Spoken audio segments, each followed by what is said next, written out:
তখনও বাজছিল বিয়ের সানাই। কে জানতো হঠাৎ করে তা পরিণত হবে বিষাদের সুরে। বিয়ের কয়েক মুহূর্ত না পেরোতেই বর ঢলে পড়েন মৃত্যুর কোলে। বিয়ের আনুষ্ঠানিকতা শেষ হতেই লুটিয়ে পড়লে বরকে তড়িঘড়ি করে নিয়ে যাওয়া হয় হাসপাতালে, কিন্তু সেখানে তাকে মৃত ঘোষণা করেন চিকিৎসক।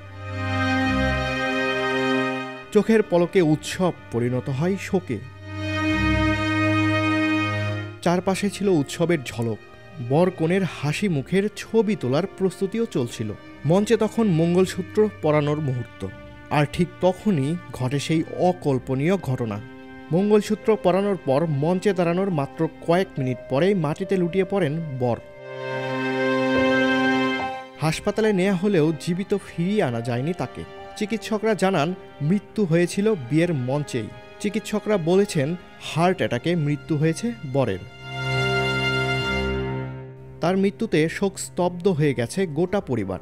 এমন চাঞ্চল্যকর ও হৃদয় বিদারক ঘটনাটি ঘটেছে ভারতের কর্ণাটক রাজ্যের বাগালকোট জেলায়। বরের নাম প্রবীণ, তার বয়স হয়েছিল 25 বছর। জীবনের সবচেয়ে খুশির দিনটি, সবচেয়ে করুণ বিদায় হয়েছে প্রবীণের।